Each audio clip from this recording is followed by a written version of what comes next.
कंधों पर नहीं, मैं अपनी भक्ति उठाए चला। हर कदम पर कुछ छोड़ता हूँ, अपना अहंकार, मोह और भ्रम की परछाइयाँ। पाँव में छाले हैं पर मन में एक शांत गंगा बह रही है। वह कोई यात्रा नहीं, वह तो आत्मा की एक गहरी वापसी है। दो कलश के जल नहीं, मेरे अश्रु हैं उनमें, जो शिव को अर्पित कर मैं स्वयं को पवित्र कर रहा हूँ। न कोई शोर चाहिए, न कोई पहचान, बस महादेव की एक झलक और शून्य से उनका एक नाम।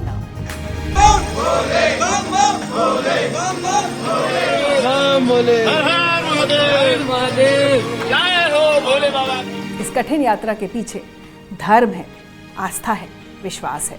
कुछ कांवड़िए नंगे पैर पैदल लौटते हैं, कुछ ग्रुप में तो कुछ अकेले, कुछ उम्र में बड़े तो कुछ बहुत छोटे, जिनके लिए उनका धार्मिक विश्वास अटल है, लेकिन वो पूरी यात्रा को बदनाम करते हैं। तो ये जो घटनाएं आती हैं कि किसी का ढाबे में तोड़फोड़ कर दी, किसी की कार फोड़ दी, किसी महिला को पीट दिया, ऐसा कैसा शिव भक्त की महिला को पीट रहा है। अब आस्था किसी की भी हो, अगर उसमें व्यवधान आता है तो वो औचित्यपूर्ण नहीं है। अगर आपको अपना काम आता है, आप निष्पक्ष हैं, तो मैं चुनौती दे सकता हूं कि किसी की मजाल नहीं कि कोई बवाल काट दे। मारपीट और तोड़फोड़ तो नहीं होनी चाहिए।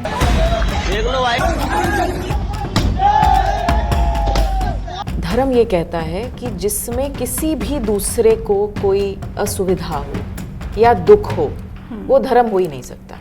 ट्रक पे कुछ लड़कियां हैं और काफी अश्लील नाच हो रहा है। फूहड़ कपड़े पहन करके कोई डांस कर रहा है तो तीर्थ स्थान पे इसका कोई औचित्य नहीं है। उसके लिए अलग स्थान बने हुए, अगर आपको आनंद लेना वहां जाइए और वहां पे बार गर्ल्स वगैरह रहती, वहां पे खूब आनंद लीजिए, अगर आप इसको आनंद कहते हैं तो। अगर आप शिव के नाम से कुछ भी कर रहे हैं तो सबसे पहले आपको शिव के संस्कारों को समझना पड़ेगा। तो ये इस तरह की फूहड़ता, अराजकता, ये तो मुझे लगता है कि कहीं भी शिव को छोड़िए, किसी भी भगवान या किसी भी फिलॉसफी या किसी भी धर्म में नहीं है। कांवड़ का इसका थोड़ा सा जो एक होता है ना, प्राकृतिक, शारीरिक, मानसिक, हर और धार्मिक, इसका महत्व से ज्यादा मेरे ख्याल मनोरंजन हो गया है। ये एक्चुअल मुद्दा है कि आप कावड़ मतलब संकल्प, मतलब एक तपस्या, नंगे पैर, यानी इस समय आप प्रकृति का स्पर्श कर रहे हैं। तो आप सोचिए कि हम किस स्तर पर हम आ गए हैं कि हम अपने आप को भगवान से, देवों के देव महादेव से कंपेयर भी कर सकते हैं। ये जब धार्मिक यात्राएं या आयोजन निकल रहे होते हैं तो कहीं ना कहीं पुलिस क्या बैकफुट पर होती है। पुलिस का काम लोकप्रियता लूटना नहीं है, उनको कोई पॉपुलैरिटी कॉन्टेस्ट में नहीं जाना है। अगर पॉपुलैरिटी कॉन्टेस्ट में जाना है तो पुलिस की नौकरी छोड़ दें, उनका काम है निर्णय ले, चाहे प्रिय हो चाहे अप्रिय हो। इन्हें रोका क्यों नहीं जा रहा सर? जब ट्रक निकल रहे हैं बड़े बड़े डीजे लेके, तो हम सबको सुन, पुलिस रोक क्यों नहीं सकती इन ट्रकों को, इन डीजेस को? रूल्स अगर हैं, अगर मुझे सड़क पे जाना है और स्कूटर या मोटरसाइकिल पे जा रही हूँ तो मुझे हेलमेट पहनना है, तो सिर्फ जिसने, क्योंकि वो तीर्थ यात्रा कर रहा है तो सारे नियमों का उल्लंघन करने का क्या अधिकार मिल जाता है उनको?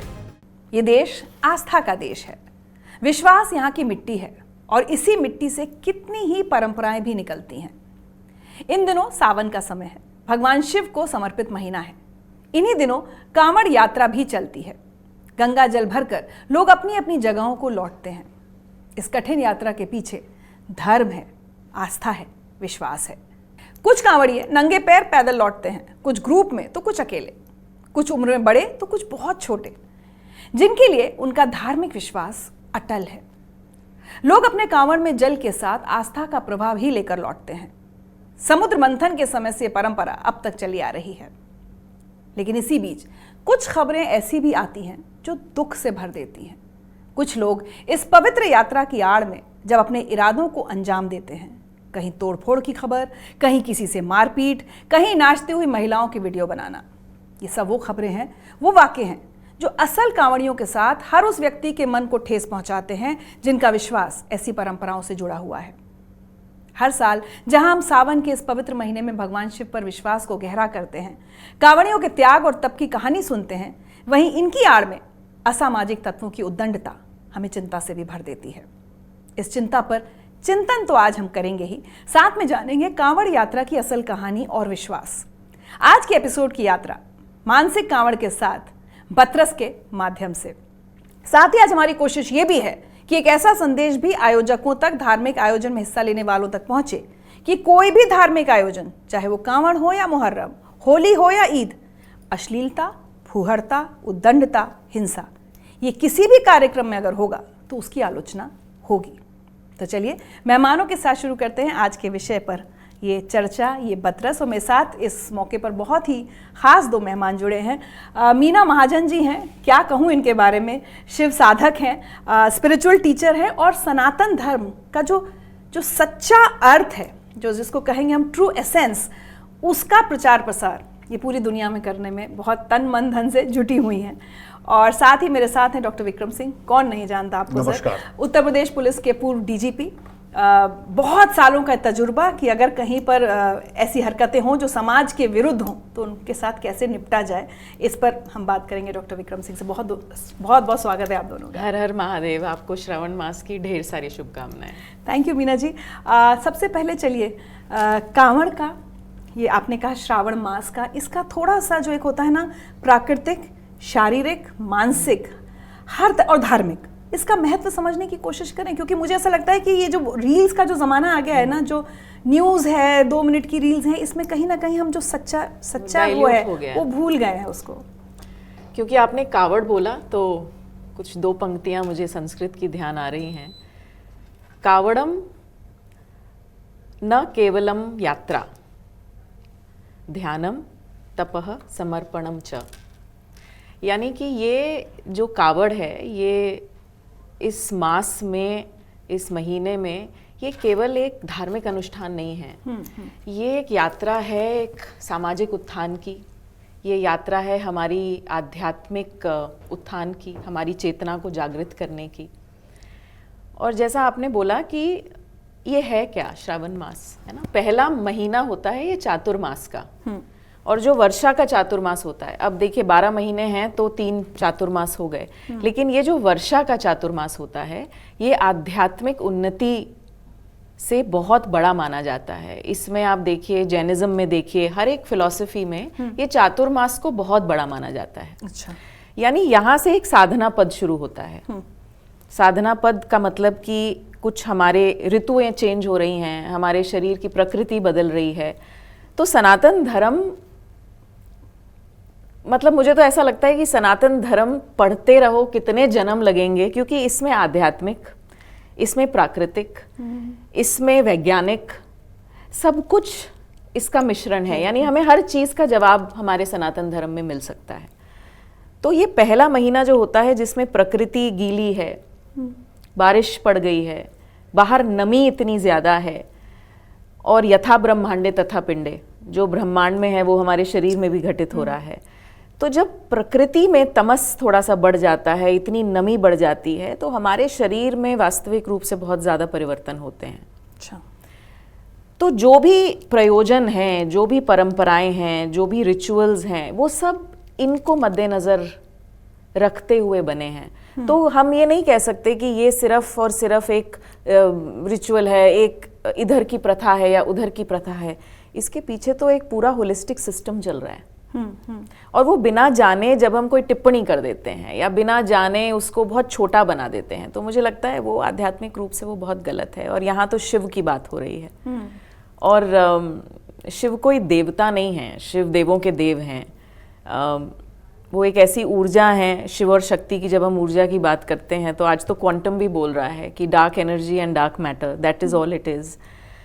तो ऑब्वियसली हमें इस चीज़ को कुछ एक बड़े पर्सपेक्टिव से भी समझना चाहिए और उसको बहुत छोटा नहीं करना चाहिए। जो हमारे कावड़िए हैं वो एक संकल्प लेकर चले हैं, और जब समाज उनका साथ देता है तो यानी कि कहीं ना कहीं उस समाज का भी उत्थान हो रहा है। तो जब जगह जगह शिविर लग रहे हैं तो आपका धर्म क्या कह रहा है? आपका ये धर्म कह रहा है कि अगर कुछ हमारे साथी एक संकल्प लेकर नंगे पैर, एक सात्विकता से, कम खाकर, इतना चलकर, और वो भी इस ऋतु में, क्योंकि इसमें क्या होता है कि हमारी जठराग्नि बहुत कम है। जब नमी होती है बाहर प्रकृति में तो हमारे अंदर की जो डाइजेस्टिव फायर है, गट हेल्थ जिसको हम कहते हैं, वो बहुत कमज़ोर है। तो हमें क्या चाहिए? एक समाज, एक रिस्पॉन्सिबल समाज जो है, इनके लिए जगह जगह शिविर लगाता है और इनको खान पान की वैसी वस्तुएं देता है कि इनका शरीर अच्छा रहे। पानी जो है वो बहुत इम्पॉर्टेंट है। गंगा जल सबसे पवित्र है, इसीलिए जो लोग गंगा जल ग्रहण करते हैं ना, जितने भी हमारे महंत हैं और जितने भी अखाड़े हैं वो गंगा के किनारे हैं, क्योंकि गंगा जल में अपने आप में ही इतना अमृत है, उसका मॉलिक्यूलर स्ट्रक्चर ही इतना स्ट्रांग है कि आप जब वो ग्रहण करते हो तो आपके अंदर एक अलग तरह की ऊर्जा आती है। तो जो हम अपने कावड़ियों को दे रहे हैं उसमें उबला हुआ पानी, अच्छे फल, अच्छे खाने पीने के पदार्थ हम उनको दें जिससे कि उनका संकल्प पूरा हो। तो हमारा धर्म ये नहीं कहता कि बस मेरा संकल्प पूरा हो जाए, बस मैं आगे बढ़ जाऊं, सब मिलकर सब मिलकर आगे बढ़ें। और इसीलिए मुझे लगता है कि जितने भी ये कावड़ यात्रा एक सिर्फ अनुष्ठान नहीं है, ये एक बहुत बड़ी एक सामाजिक प्रक्रिया है। ये एक देश के उत्थान के लिए भी एक बहुत अहम रोल प्ले कर सकती है, पर बशर्त कि उसका भाव सही हो और सही ढंग से किया जाए। मतलब थॉट एंड एग्जीक्यूशन वो दोनों सही that हो should be, yes, तो यात्रा सफल इन है। अलाइनमेंट। और कांवड़ यात्रा को लेकर कहानियां तो बहुत सारी हैं। अगर हम उसकी बात करते हैं कि भाई इसकी शुरुआत कहाँ से हुई, तो कहीं हम पढ़ रहे हैं कि परशुराम ने सबसे पहले यात्रा की, कहीं भगवान राम, कहीं रावण का भी जिक्र है, श्रवण कुमार का भी जिक्र है। तो आप किस कहानी को सबसे ऑथेंटिक मानती हैं अपने हिसाब से?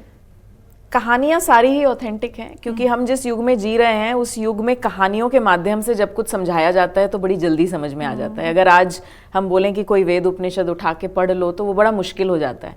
तो कहानी क्या है, 2 सेकंड में कोई सुना दे तो एकदम से हम रिलेट कर सकते हैं। बहुत सारी कहानियां हैं। कहते हैं कि श्री राम भी पहले कावड़िए थे।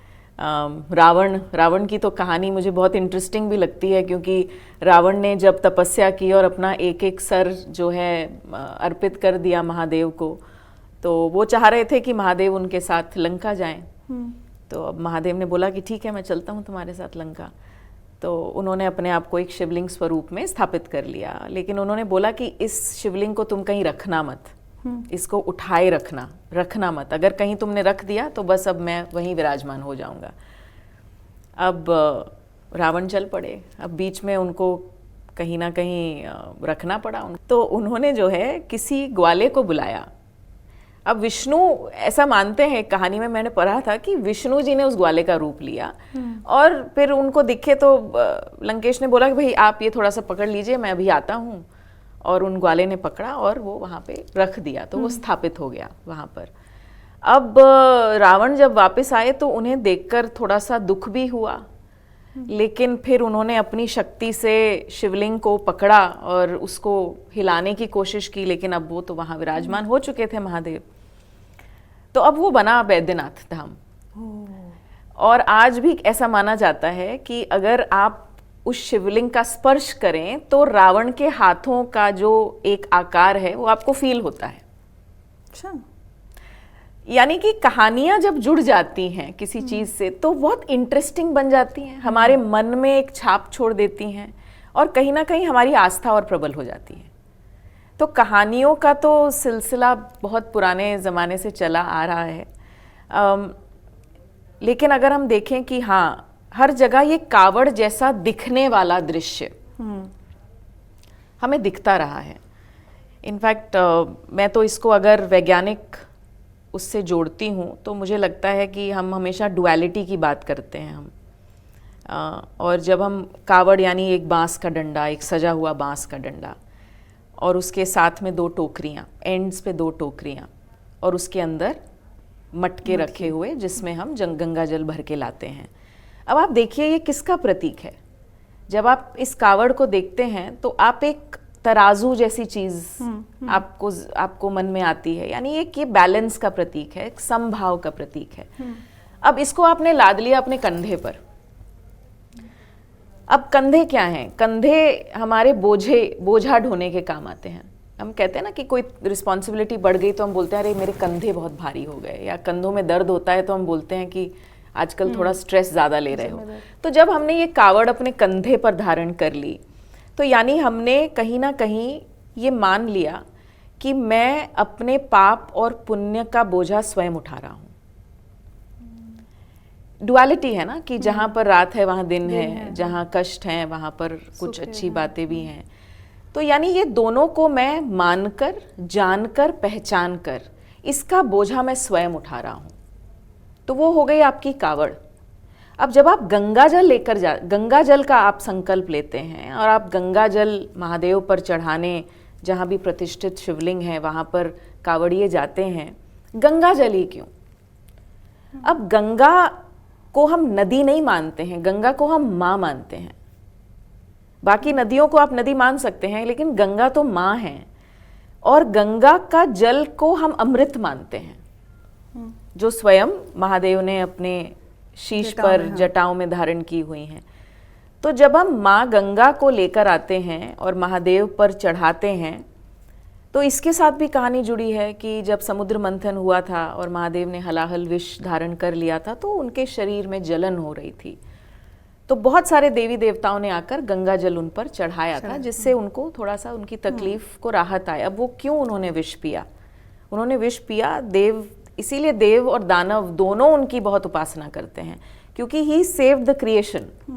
उन्होंने इस पूरे ब्रह्मांड को बचाया था। ऐसा नहीं था उन्होंने केवल देवों को बचाया या केवल दानवों को बचाया। तो उन्होंने जग कल्याण के लिए विष पी लिया।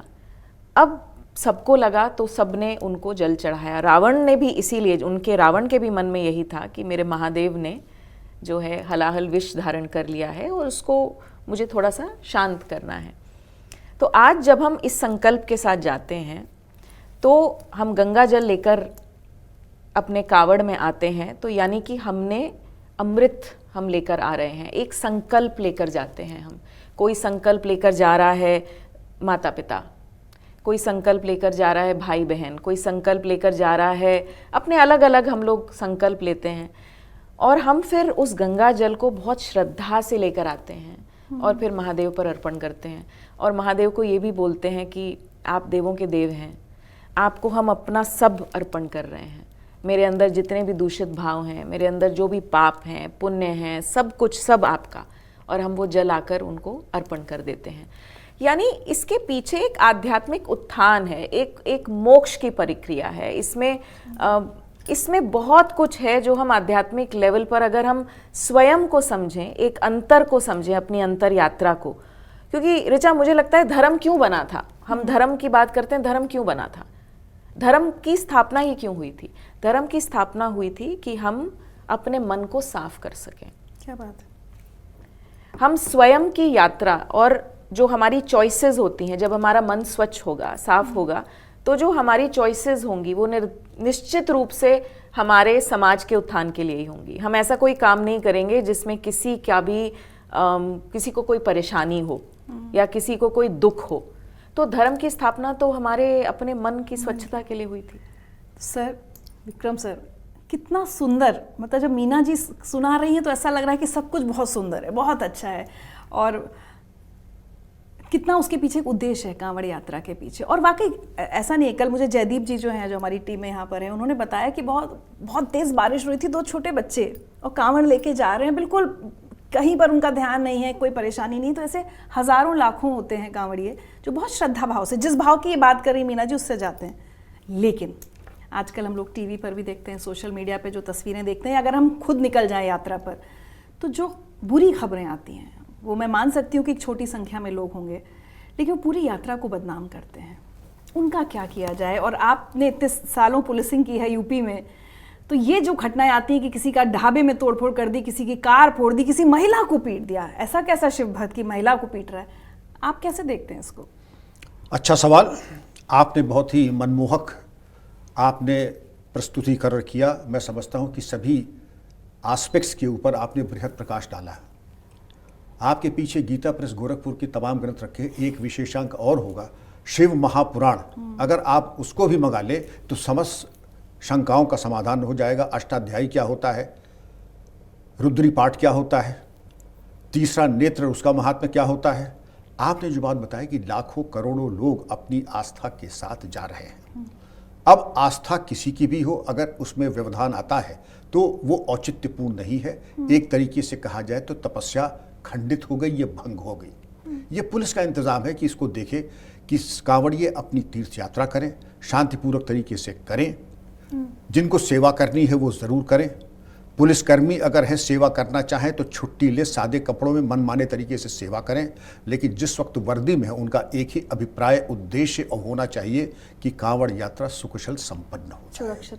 जी, और इसके एक मिसाल भी है, आपको ये संदेश भी देना है। मैंने 7 साल वहाँ पर उसी क्षेत्र में कांवड़ यात्रा निकलवाई है as DIG, as IG, as ADG, DGP। मेरा एक अनुभव है, अगर आपको अपना काम आता है, आप निष्पक्ष हैं, तो मैं चुनौती दे सकता हूं कि किसी की मजाल नहीं कि कोई बवाल काट दे। और आज आपके पास ड्रोन टेक्नोलॉजी है, CCTV कैमराज हैं। 95 के पास तो ना CCTV हुआ करते थे, ना ड्रोन टेक्नोलॉजी थी। बस आपकी आंख और आपकी प्रतिभा और आपका आकलन, अगर उसमें आप पारंगत हैं, आपके कर्मचारी सादे कपड़ों में, महिला पुरुष कर्मी सादे कपड़ों में, वर्दी में भ्रमण कर रही हैं, चप्पे चप्पे पे पुलिस मौजूद है, तो मैं तो चुनौती था, जिसने दुस्साहस करके देखे, ये उसके जीवन का आखिरी दुस्साहस होगा। लेकिन अब ये तोड़फोड़ क्यों हो जाती, कैसे हो जाती? पहले तो हम अपनी व्यवस्था को देख लें। जब सारे संसाधन मौजूद हैं, कोई चीज़ अकस्मात आकाश से उसका प्रागट्य नहीं होता है। उसको बिल्डअप करने में, क्राउड को मॉब बनने में, भीड़ को अनियंत्रित होने में, हिंसा होने में कुछ समय लगता है। उस रिस्पॉन्स टाइम में पुलिस का ये उत्तरदायित्व है कि गंतव्य पे पहुंच के, घटनास्थल पे पहुंच के लोगों को शांत करे और अलग करे, चिन्हित करे, गिरफ्तार करे, कार्रवाई करे, प्रेस रिलीज करे कि इन्होंने कानून अपने हाथ में लिया था। शिव संकल्प मस्तु, शिव संकल्प, जो आपकी जो अभिप्राय है, जो धारणा है, वो सत्य संकल्प के साथ होनी चाहिए। कांवड़ यात्री के साथ हम लोग उनको संबोधित करते थे, आयोजकों से हम लोग वार्ता करते थे, पूर्वाभ्यास और रिहर्सल्स करते थे। जहाँ पर पहले कभी कोई घटना हुई थी वहाँ पर पुलिस की मौजूदगी ज़्यादा बढ़ाते थे। ढाबा वालों से कह देते थे कि कोई कोशिश न कीजिएगा कि तामसिक वस्तुओं को सर्व करना, ये ऐसा कुछ जिससे कि कोई उत्तेजित हो जाए। ट्रैफिक मैनेजमेंट ऐसा हो कि कहीं अकस्मात एम्बुलेंस की बात छोड़ दीजिए, घायल की बात छोड़ दीजिए, अन्यथा कोई वाहन वहाँ जाने का कोई औचित्य नहीं है। होता क्या है, जब टकराव हो जाता है, आप खुद देखिए, अगर किलोमीटर अपॉन किलोमीटर कई दिन तक हम कांवड़ लेके जा रहे हैं और वो खंडित हो जाता है, तो व्यक्ति क्रोधित हो ही जाएगा। या किसी ने कोई अभक्ष भक्षण करवा दिया तो आदमी उत्तेजित हो ही जाएगा। लेकिन पुलिस को अगर अपना काम आता है, मेरे टाइम मारपीट और तोड़फोड़ तो नहीं होनी चाहिए, हिंसा उसमें, ये कह देना आसान है, होना तो नहीं चाहिए। On the face of it आपके स्पष्ट प्रश्न का स्पष्ट उत्तर ये नहीं होना चाहिए। मैं रोज कसम उठाता हूं कि मैं आज क्रोधित नहीं होऊंगा, और मैं जिस उम्र के पड़ाव पे हूं, 10 बजे कार्यालय पहुंचता हूं, 12 बजे तक मेरा संकल्प मौजूद रहता है। 2 बजे तक मैं सोचता हूं कि अब अगला जो आएगा उसके साथ मैं कहीं ऐसा ना हो उसका अंग भंग हो जाए। तो ये संकल्प मैं रोज लेता हूं, लेकिन हमारे चाहने से नहीं थे। मैं भी मनुष्य हूं, वो भी मनुष्य हैं। लेकिन पुलिस का काम क्या है? पुलिस को चाहिए कि दोनों को अलग करे। जहां पर ऐसी घटनाएं होने की संभावना है उनको अलग करे, उनका निराकरण करे, उनको दूर करे। ये एक तीर्थ यात्रा है, तीर्थ यात्रा को तीर्थ यात्री भी तीर्थ यात्रा की तरह करें, जो सेवा भाव में आए हैं। आपने अगर देखा हो वहां पर मार्ग में जिस प्रकार के भंडारे चलते हैं, और सेवा करने के लिए क्या स्पा होंगे और क्या आपका 5 स्टार का फलाहारी भोजन होगा। आपको दूर दूर से देसी घी और केसर की सुगंध आने लगेगी। बड़ी सेवा भाव है जनता में, बहुत भाव है लोगों में, और जिस तरीके से लोग सेवा करते हैं। लेकिन ये अपवाद स्वरूप अगर होता है, अगर मैं आपको 2-3 एग्जाम्पल देके बताता हूँ। किसी को मालूम नहीं था कि कहाँ पर जाना है, ट्रैफिक तोड़ करके वो जल्दबाजी में गए और कांवड़ में टक्कर मार दी, तो बवाल तो होना ही होना था। तो वो जो वाहन आ रहा है उसको पहले ही पुलिस को चाहिए था पहले रोक ले। गूलर का पेड़, गूलर के पेड़ के नीचे परंपरागत तरीके से कांवड़ नहीं रखा जाता है। अगर कहीं किसी ने रख दिया और गूलर में गिर गया तो एक बवाल का कारण वो भी हो जाता है। ढाबे पर अवांछनीय वस्तुओं के क्रय विक्रय, जिसमें मादक पदार्थ भी हो सकते हैं, जिसमें मदिरा भी हो सकती है, जिसमें तथाकथित तामसिक वस्तुएं भी हो सकती हैं, जैसे प्याज और लहसुन। तो ये ढाबा मालिकों को भी सोचना चाहिए, कम से कम इतने दिन कुछ परहेज कर लें। पुलिस की भी जिम्मेदारी है सोच समझ करके। और अगर आपसे कहा गया है कि अपना QR कोड, अपना नाम और अपना रजिस्ट्रेशन नंबर FSI दें, तो उसको रखने में क्या दिक्कत है? अगर मुझसे आप पूछे कि आपका नाम क्या है, अगर मुझे अपना नाम मैंने विक्रम सिंह रखा है तो मुझे कहने में आपत्ति नहीं कि मैं विक्रम सिंह हूँ। लेकिन मैंने रखना ना कि गुल्ली प्रसाद, और मैं रख रहा हूँ गुल्ली प्रसाद, तो आपका नाम क्या? आपने नाम क्यों पूछ रही हैं? अगर मैंने अपना नाम सही है तो मुझे अपना सही नाम बताने में आपत्ति नहीं होनी चाहिए। और सरकार को ये पूरा अधिकार है जानने का, सरकार को ये पूरा अधिकार है। और पहले कानून में जुर्म था कि अगर पुलिस को शक हुआ कि आप अपना सही नाम बता रहे हैं तो 24 घंटे के लिए जेल भी भेज सकते थे।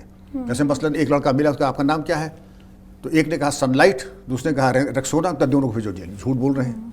तो ये अधिकार है। लोग कानून की जानकारी के अभाव में समझते हैं लिबर्टीज लेने की कोशिश करें, तो लिबर्टीज पुलिस से, प्रशासन से न लें। लेकिन सर अब इसमें मैं दूसरा पक्ष अगर आपको बोलूं कि कौन सी भक्ति कोई लड़की का शायद स्कूटी टकराया, एक तो वो चीज़ कि आप लड़की के साथ मारपीट कर रहे हैं, मतलब और तो आप कर रहे हैं हिंसा, वो कहाँ से आप उसको न्यायोचित ठहराएंगे। दूसरा, जैसे कहीं पे हुआ कि ढाबे पे शायद प्याज लहसुन जैसा सर्व कुछ हुआ, उसमें ढाबे में तोड़फोड़ हुई, और मैं जानती हूँ मैं एक ऐसी बात कहने वाली हूँ जिसके बाद बहुत ट्रोलिंग सब कुछ हो सकता है, लेकिन जब हम देखते हैं सर ट्रकों पे या सड़क पे, हम साफ देख सकते हैं कि वो जो अपने आप को यात्री कह रहा है वो भी नशे में है। वो कहाँ तक सही है। तीसरी चीज़ मेरी ये है कि रूल्स अगर हैं, अगर मुझे सड़क पे जाना है और स्कूटर या मोटरसाइकिल पे जा रही हूँ तो मुझे हेलमेट पहनना है, तो सिर्फ जिसने, क्योंकि वो तीर्थ यात्रा कर रहा है तो सारे नियमों का उल्लंघन करने का क्या अधिकार मिल जाता है उनको। शुरू करते हैं रूल्स जी। जिससे पहले सर इसका वो दें, एक भाव आ रहा है। मुझे लगता है कि कोई भी तीर्थ की हम बात करते हैं, यात्रा की बात करते हैं या आध्यात्मिक अनुष्ठान की बात करते हैं, धर्म ये कहता है कि जिसमें किसी भी दूसरे को कोई असुविधा हो या दुख हो, वो धर्म हो ही नहीं सकता। किसी भी, और ये जो आप बोल रहे हैं और सर भी जो बता रहे हैं, मुझे लगता है कि जब हम अपने भक्ति को केवल एक प्रदर्शन बना देते हैं तो वो अराजकता का रूप ले लेती है। तो वही मैं पूछना चाह रही थी सर कि सब कुछ जस्टिफाई कैसे हो जाएगा। रूल्स अगर हैं तो रूल्स सबको पालन करने चाहिए, उसमें कोई शिथिलता नहीं होती है। नंबर एक, नशा करने का कोई औचित्य नहीं है, मादक पदार्थ खाने का कोई औचित्य नहीं है, और गुंडागर्दी करने का कोई औचित्य नहीं है। और पुलिस एक दफा जब चट्टान की तरह खड़ी हो जाती है, मेरे टाइम में क्यों नहीं होता था, ये मालूम था कि उसके परिणाम होने वाले हैं। धर्म और आध्यात्मिक जीवन ये एक अंतर यात्रा है। धर्म एक सात्विकता है और ये निहायत तमस है। और जो आपने कहा है, धर्म की परिभाषा अगर एक वाक्य में कही जाए, पर पीड़ा पाप, पर सेवा धर्म, ये दो ही वाक्यों में धर्म का समावेश है। अगर हमारे किसी भी कार्य से किसी को कष्ट हो रहा है तो वो पाप है। फिर लानत है हमारी तीर्थ यात्रा पे, लानत है हमारी एक कहने के कि मैं कोई तीर्थ यात्रा या धार्मिक अनुष्ठान कर रहा हूँ। अभी एक वीडियो आया है कल परसों मेरे ख्याल से कि ट्रक पे कुछ लड़कियां हैं और काफ़ी अश्लील नाच हो रहा है और पीछे सारे कांवड़िया। मुझे तो कई बार कांवड़िया कहने का मन नहीं करता इनको, क्योंकि बार बार वही बात आती है ना कि वो एक अच्छी, एक जो धार्मिक चीज़ है उसका नाम खराब हो। और उस वीडियो पर मेरे ख्याल से अनुराधा पौडवाल जी ने, बहुत लोगों ने रिएक्ट किया है कि अश्लील डांस या डीजे पे जोर जोर से गाने चला रहे हो आप, ट्रक पे चढ़ के उस पर नाच भी रहे हो आप, नशा भी कर रहे हो, तो इस पर तो रोकथाम होनी चाहिए। तो क्या सर पुलिस प्रशासन कहीं दबाव में है या मतलब इनकेपेबल है इस चीज को हैंडल करने में? इसके एक ही दबाव रहता है, कानून का निष्ठापूर्वक निष्पक्ष अनुपालन, यही एक, इसको मैं दबाव नहीं, ये कर्तव्य कहता हूँ। इसके अलावा अब आपने कहा अश्लील डांस, अगर आप समझते हैं कि कोई मादक पदार्थ खा करके और ऐसे फूहड़ कपड़े पहन करके कोई डांस कर रहा है तो तीर्थ स्थान पे इसका कोई औचित्य नहीं है। उसके लिए अलग स्थान बने हुए, अगर आपको आनंद लेना वहाँ जाइए और वहाँ पे बार गर्ल्स वगैरह रहती, वहाँ पे खूब आनंद लीजिए। अगर आप इसको आनंद कहते हैं तो इस पर हम बाद में करेंगे, लेकिन तीर्थ स्थान पे सात्विकता को धारण करना और शालीनता को सुनिश्चित करना, ये भी जिम्मेदारी है आयोजकों की भी, तीर्थ यात्रियों की भी और पुलिस की भी। जो चीज़ असात्विक हो, शालीन न हो, उसमें पुलिस को हस्तक्षेप करना ही चाहिए। ये कोई स्थान ऐसा नहीं है।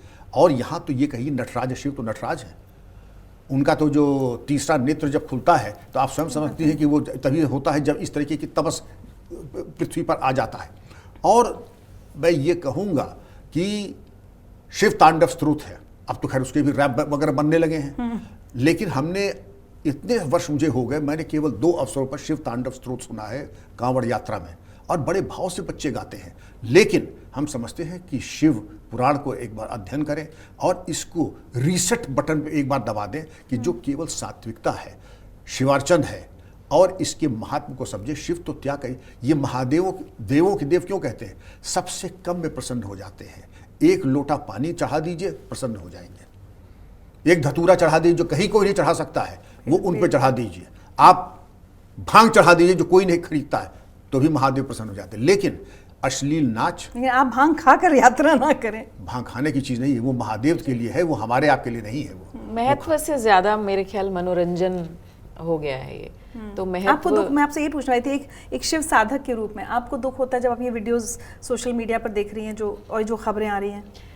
बहुत दुख होता है, क्योंकि आपके आराध्य के लिए या आप जिनकी साधना करते हैं, जिनको आपने अपना जीवन समर्पण किया हुआ है, जब उनकी आड़ में कुछ गलत होता है, क्योंकि देखिए शिवत्व तो ये नहीं है और ना ही कभी शिव ने ये सब कहा है। हम कैलाश की बात करते हैं, हम बोलते हैं कि वहाँ पर प्राकृतिक रूप से जो दुश्मन है वो साथ में रहते हैं, सब कल्याणकारी सोच है, कैलाश में कोई कलेश नहीं है। तो जब अगर आप शिव के नाम से कुछ भी कर रहे हैं तो सबसे पहले आपको शिव के संस्कारों को समझना पड़ेगा। तो ये इस तरह की फूहड़ता, अराजकता, ये तो मुझे लगता है कि कहीं भी, शिव को छोड़िए, किसी भी भगवान या किसी भी फिलॉसफी या किसी भी धर्म में नहीं है। क्योंकि ये बात अब हो गई है कि अब देखिए, जैसे आपने बोला कि अगर 1 लाख लोगों में से 1000 लोग हैं जो इस तरह के उद्दंडता कर रहे हैं, अब बाकी लोगों को भी तो कितना दुख हो रहा होगा, जो वास्तव में बहुत ही शालीन और बहुत ही स्वच्छ मन से कावड़ लेकर जा रहे हैं, डिवोशन के साथ डिवोशन, क्योंकि वो तपस्या है, नंगे पैरों में छाले। अभी एक मैं वीडियो देख रही थी जिसमें कि एक छोटा सा बच्चा है 17-18 साल का, और वो एक प्लास्टिक के लिंब के साथ कावड़ लेकर जा रहा है और अपने उनके पिता को शायद पैरालिसिस है और वो संकल्प लेकर जा रहा है। अब बताइए, जब आप ये वीडियो देखते हैं तो आपके मन का भाव क्या होता है? वो शिव को कैसे देखते होंगे और ये शिव को कैसे देख रहे हैं? यहाँ पे मसला है कि आज हम धर्म की आड़ में जो हम एक अश्लीलता या जो फूहड़ता या मनोरंजन कर रहे हैं वो गलत है, और उससे पूरा जो भाव है वो डाइल्यूट हो जाता है। क्योंकि शिव ने तो कहीं भी ये सब नहीं किया है। अब लोग जितना मर्जी बोलें कि भाई शिव भी भांग पीते थे तो हम भी भांग पी रहे हैं। हाँ, ये लोग, कई लोगों से बात करो तो मेरा तो एक ही, मेरा तो एक ही है, क्योंकि आप जब अब कुछ पढ़ा नहीं, कुछ शिव को समझा नहीं, लेकिन बस एक सिलेक्टिव लर्निंग करके कुछ बोल दिया, तो फिर मेरा तो यही रहता है कि उन्होंने पूरे जग के कल्याण के लिए जो विष धारण किया हुआ था, आप वो करिए। आज तो आपसे किसी की एक बात नहीं सही जाती, आप उस बात को ही लेके इतना बवाल कर देते हैं। लेकिन यहाँ आप उस शिव की बात कर रहे हैं जिसने पूरे ब्रह्मांड को बचाने के लिए हलाहल विष अपने कंठ में रोका हुआ है और आज भी रोका हुआ है। तो आप सोचिए कि हम किस स्तर पर हम आ गए हैं कि हम अपने आप को भगवान से, देवों के देव महादेव से कंपेयर भी कर सकते हैं, और उनके नाम पर हम सारी उद्दंडता करना चाहते हैं। क्योंकि हमें किसी के तो नाम लेना है ना। अब कलयुग है तो हमें किसी का तो नाम चाहिए। तो हमने भगवान को भी इतना छोटा, यानी कि हम उनके जैसे बनते। बाइबल में ना एक बहुत खूबसूरत बात लिखी हुई है, that God created us in his image. तो अगर भगवान ने हमें अपने जैसा बनाया तो इसका मतलब we should have been godly, कुछ तो उनका अंश होना चाहिए था हमारे अंदर। लेकिन हमने भगवान को अब अपने जैसा बना लिया, उनको इतना छोटा कर दिया, और हम रोज अपने विचारों से और अपनी भावनाओं से उनको बदलते रहते हैं। उनको ये भी पसंद होगा, उनको ये भी पसंद होगा, ये क्यों करें। पर आप मानोगे कि कहीं भी किसी भी वेद उपनिषद में सिर्फ प्रकृति की बात हुई है। शिव भी वर्ड नहीं आता, रुद्र वर्ड आता है। यानी कि हम अगर अपनी प्राकृतिक रूप से भी अगर हम अपनी 3 क्वालिटीज़, तीनों गुणों को समझें जो सात्विक, तामसिक और राजसिक है, तो हमें ये पता होना चाहिए कि हम पूजा पाठ, कोई भी धर्म का अनुष्ठान केवल और केवल सात्विक गुण से कर सकते हैं, तामसिक से नहीं हो सकता है। ये तो एक, अब तो विज्ञान भी मान रहा है इसको, इसमें तो कोई ऐसी कोई बात भी नहीं है। तो मुझे लगता है कि उसको समझने की बजाय हम उसको इतनी बड़ी, हर चीज़ को इतना डिबेट बना देते हैं, इतना पॉलिटिसाइज कर देते हैं हर चीज़ को, कि एक्चुअल जो मुद्दा है उससे तो दूरी भाग जाते हैं। एक्चुअल मुद्दा है कि आप कावड़ मतलब संकल्प, मतलब एक तपस्या, नंगे पैर, यानी इस समय आप प्रकृति का स्पर्श कर रहे हैं। अब सूर्य जो है वो इलेक्ट्रिसिटी है, हमारी जो धरती माँ है वो मैग्नेटिज्म है, और हम एक कंडक्टर हैं, इलेक्ट्रोमैग्नेटिक फील्ड है हमारे आसपास। हम नंगे पांव जब धरती पर चलते हैं, और इस समय धरती उपजाऊ है, और फिर हम कोई संकल्प ले लेते हैं, चातुर्मास का समय है, साधना पद चल रहा है, तो यानी हम अपने विकारों को छोड़ने का संकल्प ले रहे हैं। हम किसके पास जा रहे हैं? हम शिव के पास जा रहे हैं, जो स्वयं कहते हैं मुझे सब दे दो। दूसरा, आप देखिए कि इस समय विष्णु योग निद्रा में है। अब पहला महीना है, अब अगर विष्णु जी योग निद्रा में हैं तो अब शिव संभालेंगे पूरे ब्रह्मांड को, तो हम उनके पास जा रहे हैं। श्रवण मास क्या है? सुनना, श्रवण करना। तो हम क्या सुन रहे हैं? हम अश्लीलता सुन रहे हैं, हम अश्लीलता देख रहे हैं। ये 4 मास जिसमें श्रवण का पहला मास है, ये आपकी कर्मेंद्रियों और ज्ञानेंद्रियों को स्वच्छ करने का समय होता है। Organs of action, organs of perception, ये तो अब वेस्टर्न वर्ल्ड भी प्रैक्टिस करता है हमारे साथ। इस समय आपको, आप क्या देख रहे हो, आप क्या सुन रहे हो, आप क्या स्पर्श कर रहे हो, आप क्या बोल रहे हो, ये साधना है इस समय। इसीलिए एक मौन अवस्था में शांतिपूर्वक जब आप अपने पाप और पुण्यों की गठड़ी को लेकर, गंगा मैया को अपने कंधों पर लेकर आप महादेव के समक्ष जा रहे हैं और उनको सब कुछ अर्पण कर रहे हैं अपना, इसका भाव देखिए आप, इसका आप भाव देखिए। और जब इसका भाव पलट के कुछ इस तरह का हो जाता है तो कभी कभी तो मन भी नहीं करता, इस बारे में बात करने का मन भी नहीं करता, देखने का भी मन नहीं करता, क्योंकि एक तरफ आप साधना कर रहे हैं, दूसरी तरफ एक रील आ जाती है जो कि आपकी साधना को भंग कर देती है। परसों वाकई जो रील आपने भी देखी, मैंने भी देखी कि ट्रक पे वो लड़कियां जो नाच रही हैं, और मुझे बड़ा बुरा लगा। भगवा रंग के कपड़े उन बच्चियों को भी, लड़कियों को भी पहनाए हुए हैं, और पीछे पूरी एक टोली और बड़े बड़े डीजे और अश्लील गानों पर डांस हो रहा है।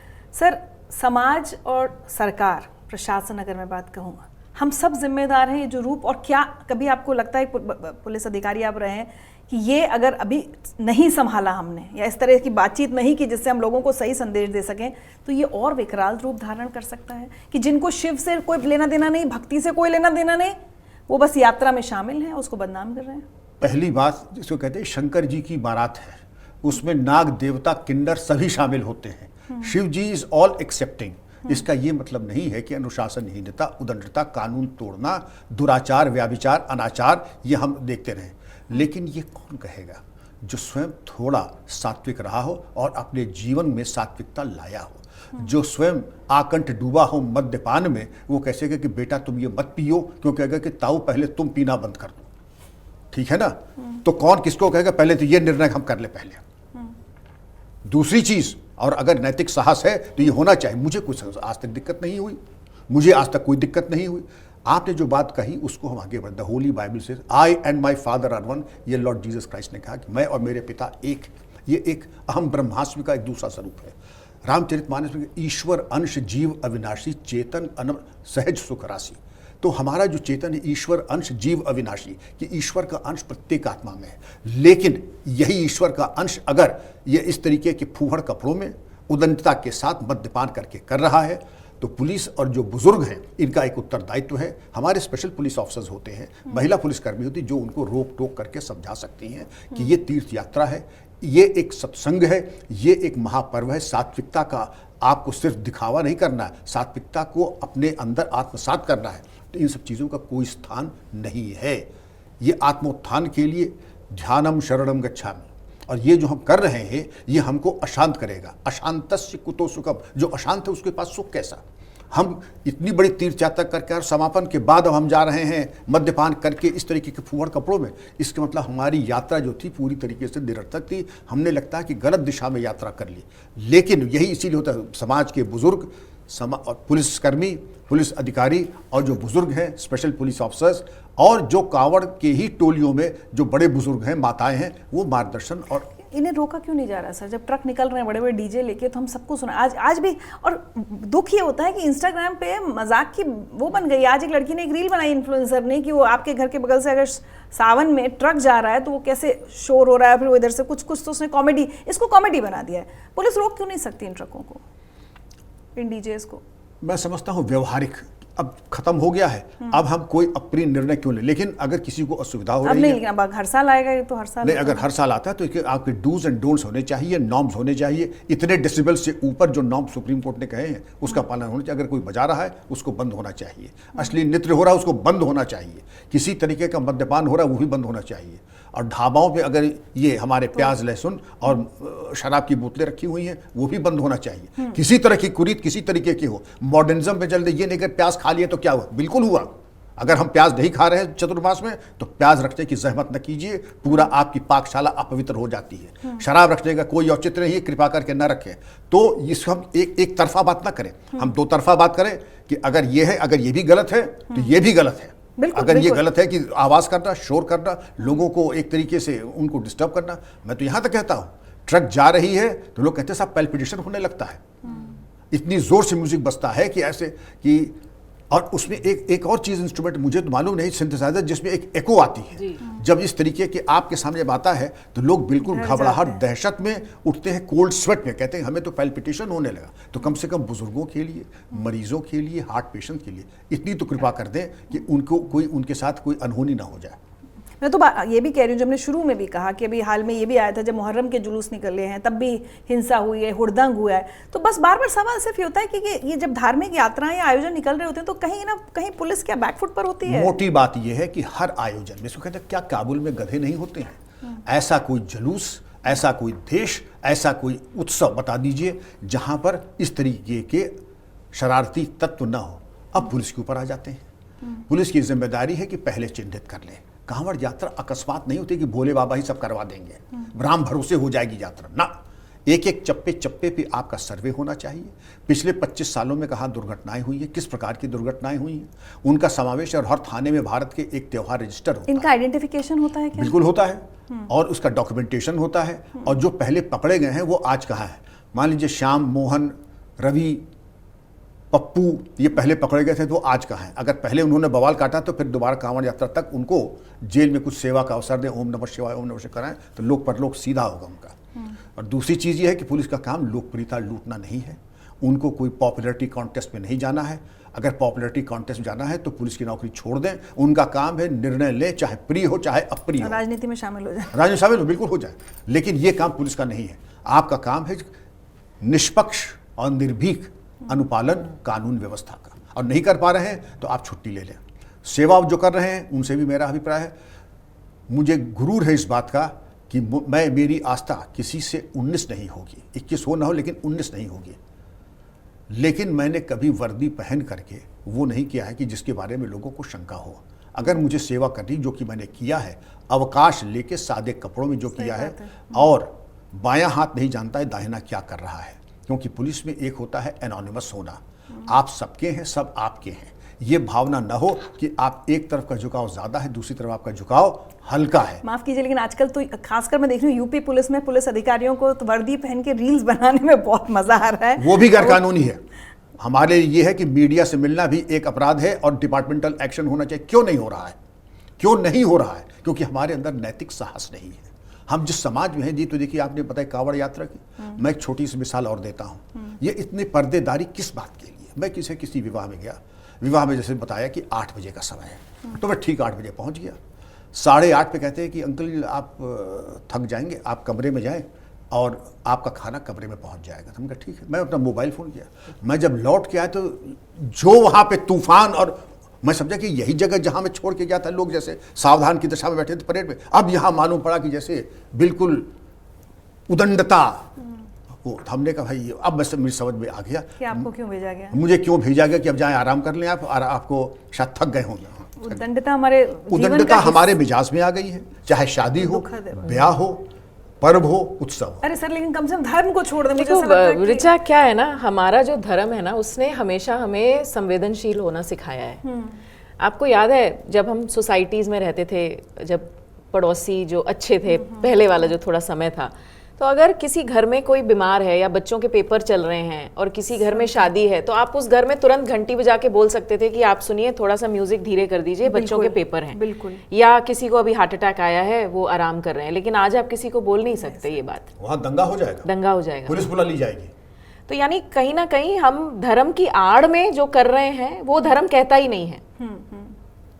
तो अब या तो लोग शिक्षित नहीं है, वो चाहे जो भी धर्म हो, वो जो भी धर्म हो, वो जो भी धर्म हो। अब आप देखिए इंडिया मैच जीतती है तो इंडिया गेट पे जाकर भी तो लोग कितना हल्ला करते हैं, तब भी तो प्रशासन जो है वो कितना कुछ करती होगी, देखती होगी। तो मुझे लगता है कि ये अब एक जनरल माइंडसेट हो चुका है कि हमें दूसरे के प्रति सेंसिटिविटी रही ही नहीं। अब अगर हम ट्रैफिक ब्लॉक कर रहे हैं, अब अगर बारात जा रही है और आपने ट्रैफिक ब्लॉक कर लिया, आप कुछ नहीं बोल सकते, कुछ नहीं बोल सकते आप। लेकिन नहीं होना चाहिए, कायदे से नहीं होना चाहिए कि आपको, यू शुड बी सेंसिटिव कि आप ऐसा कुछ भी ना करें कि किसी को असुविधा हो। तो ये तो है धर्म, और ये प्रैक्टिकल धर्म है। इसमें आपने अगर नहीं भी कोई पोथे पढ़े या नहीं भी आपने भगवत गीता या शिव पुराण पढ़ी, तो भी आप बहुत अच्छे मनुष्य हैं, तो भी आप बहुत अच्छे इंसान हैं। ये मुझे लगता है ये प्रॉब्लम आ रही है समाज में। एक आखिरी एस्पेक्ट जरूर आप लोगों से बात करना चाहूंगी, महिला कांवड़ बहुत ज़्यादा संख्या में नहीं होती मेरे ख्याल से, लेकिन जो थोड़ी बहुत होती हैं उनके लिए तो मुश्किलें और ज़्यादा होती होंगी, डिस्कम्फर्ट्स, या उनकी यात्रा कैसी होती है? महिला कावड़ कम होती हैं, क्योंकि ये जो पूरी यात्रा है ये पूरे 1 महीने की 28 दिन की यात्रा होती है, तो निश्चित रूप से महिलाओं के लिए थोड़ा प्रॉब्लम भी होती होगी, उनकी तबीयत और फिज़िकल स्ट्रेंथ, उनकी सेफ्टी सिक्योरिटी भी, क्योंकि आप जगह जगह शिविर में आप रुक रहे हैं, क्योंकि कावड़ भी कई तरह के होते हैं ना, एक बैठी कावड़ है, एक खड़ी कावड़ है, एक झूला कावड़ है, एक डाक कावड़ है। तो आप जो भी संकल्प लेते हैं उस हिसाब से आप अपनी यात्रा को पूरा करते हैं। तो महिलाओं के लिए थोड़ा सा मुझे लगता है, जब मैं कुछ बच्चियों से भी देखती हूँ, कुछ वीडियोस वगैरह आते हैं, तो बच्चियाँ थोड़ी सी, ऐसा लगता है कि थोड़ी सी घबराई हुई हैं और उतना उत्साह से वो नहीं कर पा रही हैं जिस उत्साह से करना चाहिए, जो करना चाहिए।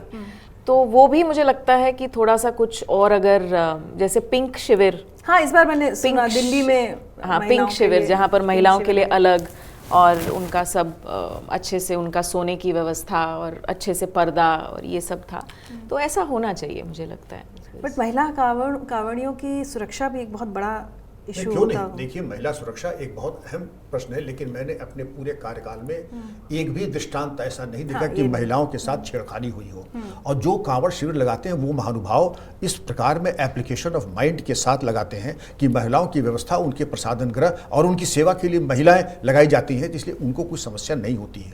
लेकिन महिला आज हमारे समाज में क्या थाना हो महिला पुलिसकर्मी के लिए, प्रसाधन घरों का अभाव, और वही कांवड़ यात्रा में भी वही उसी तरीके की। लेकिन ये टचवुड आज तक मैंने नहीं देखा किसी महिला कांवड़िया के साथ कोई छेड़छाड़ हुई हो या कोई अभद्र रहा हो। लेकिन समस्याएं हैं, सुरक्षा के प्रश्न है, और इसके प्रति हमारा समाज जागरूक है, और ये एक संतोष का विषय है। चलिए, तो मैंने जैसे बार बार लगातार कह रही हूँ, क्योंकि एक संवेदनशील मुद्दा है, बहुत सारे लोग बात को एक गलत ढंग से लेकर उसका गलत मतलब निकाल सकते हैं, तो हम बार बार ये कह रहे हैं कि नहीं, हम समाज के तौर पे बात कर रहे हैं कि किसी भी धर्म की कोई धार्मिक यात्रा हो, आयोजन हो, इस तरह से ना हो। जैसे मीना जी ने कहा कि हमारा धर्म सिखाता ही नहीं, और सबसे पहले धर्म ये है कि किसी और को उसकी वजह से असुविधा ना हो। इस साल की कांवड़ यात्रा तो खत्म हो गई है, हम इस उम्मीद के साथ आज ये चर्चा कर रहे हैं, बतरस कर रहे हैं कि अगले साल जब हम कांवड़ यात्रा देखें तो जिस तरह से सोशल मीडिया पर बुरी खबरें आई हैं वो ना देखने सुनने को मिले, क्योंकि हर शिव भक्त को, हर इंसान को बुरा लगता है कि कुछ लोगों की वजह से या कुछ छिटपुट घटनाओं की वजह से पूरी यात्रा, और इतना बड़ा, मतलब उसको क्या कहेंगे, आयोजन तो बहुत छोटा वर्ड लगता है मुझे इसके लिए, एक संकल्प का मजाक बन रहा है या उसकी बदनामी हो रही है। तो चलते चलते जितने भी लोग आज हमारी इस चर्चा को जिन्होंने सुना, उनसे आप क्या कहना चाहेंगे, आपका मैसेज? मेरा मैसेज कुछ पंक्तियों में मैंने कैद कर लिया है, हाँ, बैठे बैठे आपके साथ ही लिखा है मैंने। कावड़ पर ही है, कंधों पर नहीं, मैं अपनी भक्ति उठाए चला हूँ। हर कदम पर कुछ छोड़ता हूँ, अपना अहंकार, मोह और भ्रम की परछाइयाँ। पाँव में छाले हैं पर मन में एक शांत गंगा बह रही है। वह कोई यात्रा नहीं, वह तो आत्मा की एक गहरी वापसी है। 2 कलश के जल नहीं, मेरे अश्रु हैं उनमें, जो शिव को अर्पित कर मैं स्वयं को पवित्र कर रहा हूँ। न कोई शोर चाहिए, न कोई पहचान, बस महादेव की एक झलक और शून्य से उनका एक नाम। मैं चलता नहीं, मुझे चलाया जा रहा है। शिव की शक्ति ही है जो मुझे अपने चरणों की ओर खींच रही है। कावड़ मेरे कंधों पर है पर उसका भार नहीं है, यह तो एक वरदान है जो मेरे हृदय को हल्का कर रहा है। हर कदम पर हर हर महादेव बम बोले के साथ एक अंश मेरा गलता है, और शिव में कुछ मेरा पुनः जन्म लेता है। क्या बात है, बहुत सुंदर। हर हर महादेव। मैं तो यही बोलूँगी कि हमारी कोशिश यही रहेगी कि अगले साल तक मानसिकता बदले और कहीं ना कहीं लोग वास्तविकता से प्रेरित हो जाएं, धर्म को जानें और समर्पण में आए और इस संकल्प को सिद्ध करें। मेरी तो यही प्रार्थना है। और आपकी बात सुनकर मुझे ध्यान आया कि इस बार कई बार ये बात भी उठी, महाराष्ट्र में यात्राएं होती हैं, पंढरपुर जी, और सुना है मैंने कि बहुत कायदे से लोग आते जाते हैं, कब क्या, मतलब कोई उसमें इस तरह का कोई ऐसी हरकत नहीं होती जिससे उस यात्रा का नाम खराब हो। पांडुरंगा पांडुरंगा पांडुरंगा कहते हुए। जी जी जी सर, आपका मैसेज सबके लिए? मेरा मैसेज ये है कि ये आपकी एक बहिर यात्रा है, और इसकी परिणति होती जब वो बहिर यात्रा अंतर यात्रा चली जाती है, जिसको कहते हैं the secret silent road to inner journey of and turning the search light inwards. जब भीतर प्रकाश में हो जाते हैं तो अंतर ज्योति, बहिर्ज्योति, ज्योति ज्योति परात्पर, ज्योति ज्योति स्वयं ज्योति, आत्म ज्योति शिवो स्वयं। और आप धन्य हैं, आपका कुल और वंश धन्य है कि आपने इस यात्रा को किया। लेकिन सात्विकता को धारण करें, जो सात्विकता को धारण करता है वही शिव स्वरूप हो जाता है। सात्विकता नहीं तो कहीं हम वाकई कुछ खो चुके हैं। क्या बात है। मैं उम्मीद करूंगी कि जितने लोग हमारे देख रहे हैं ये एक अच्छा सकारात्मक संदेश आप दोनों की तरफ से हमारे सभी व्यूअर्स तक जाए। और चातुर्मास की इतनी सारी इंपॉर्टेंस, इतनी खासियत बताई है मीना जी ने, तो चातुर्मास की आप सबको शुभकामनाएं। और गट हेल्थ को लेकर अपने खान पान का, अपनी पूरी लाइफस्टाइल का अगर हम लोग ध्यान रखें तो मुझे लगता है कि एक बेहतर अपना शरीर और बाहर का वातावरण हम अच्छा बना सकते हैं। नमः पार्वती पते, हर हर महादेव।